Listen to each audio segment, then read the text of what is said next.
亦起了法律大 S 罩勢，喚醒我們對遺產規劃的重視。蕭奕宏律師事務所張岑如律師撰文。2025年春節期間，知名藝人大 S 徐熙媛因流感併發肺炎驟然離世，消息震驚演藝圈與社會大眾。雖然家屬選擇低調處理後事，但大眾的關心不僅止於哀悼與防疫，也隨之延伸到一個實際卻常被忽略的話題：他的遺產會怎麼處理？一、如果沒有遺囑，財產會怎麼分？依台灣民法第1138條至1140條等規定，若一個人過世而未留下有效遺囑，其財產會依法定繼承順位分配。一、第一順位是配偶及親等近的直系血親卑親屬共同繼承並均分。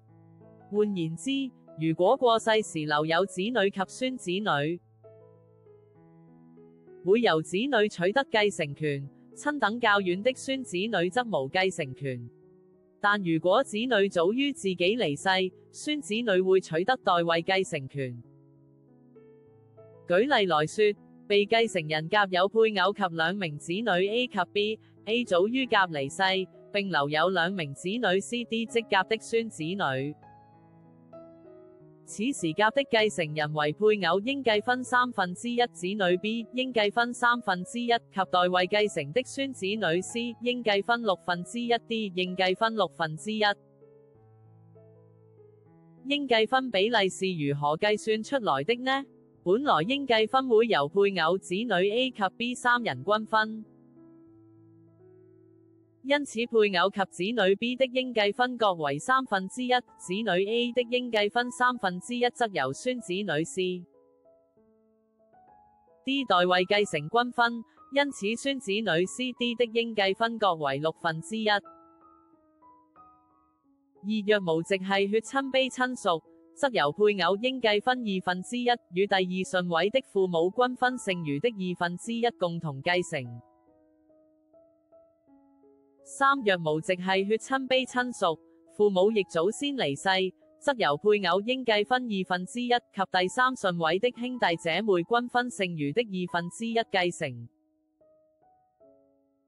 四、若無直系血親卑親屬，亦冇父母或兄弟姊妹，則由配偶應計分2/3和第四順位的祖父母均分剩餘的1/3共同繼承。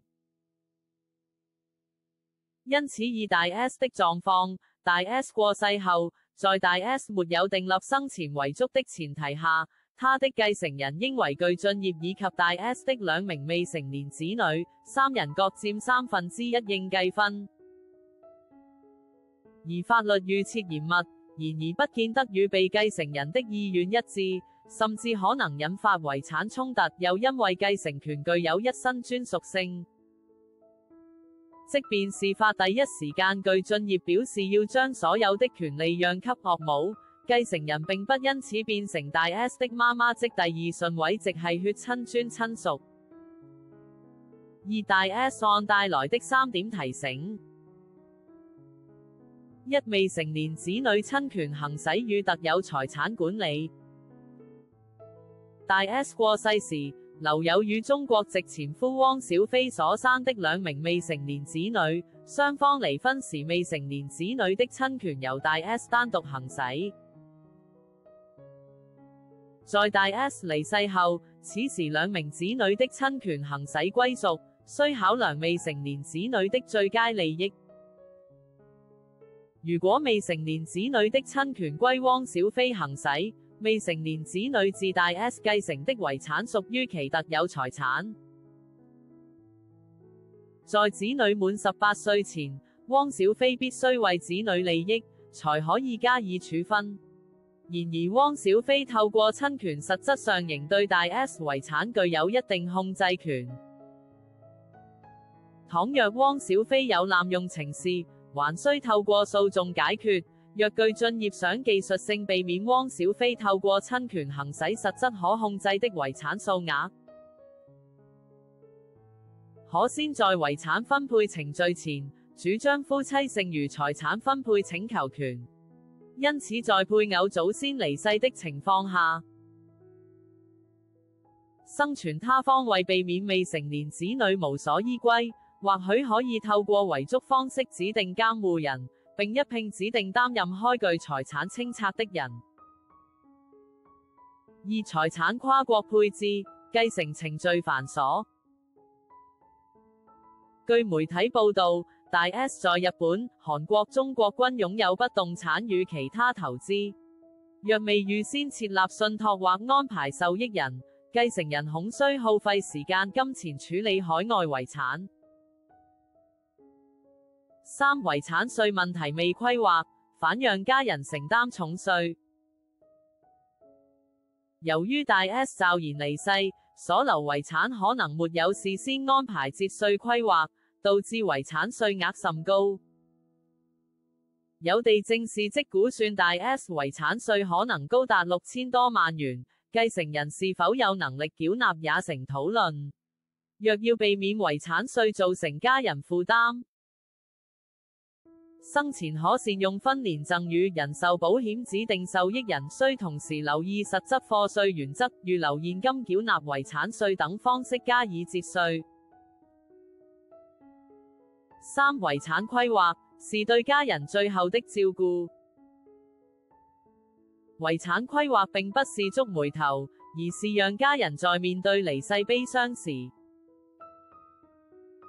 不必另外面對困難的法律爭訟與親情對立。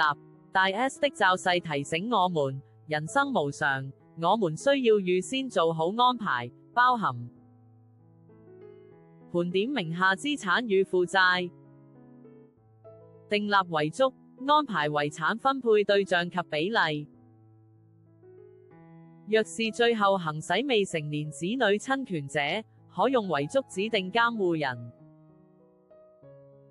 財產生前信託或遺囑信託，確保財產執行方式。人壽保險指定受益人，避免遺產稅重稅負擔。本文為蕭奕宏律師事務所獨家授權，一平新聞網刊登。撰文律師張岑如律師。經歷：一、蕭奕宏律師事務所律師。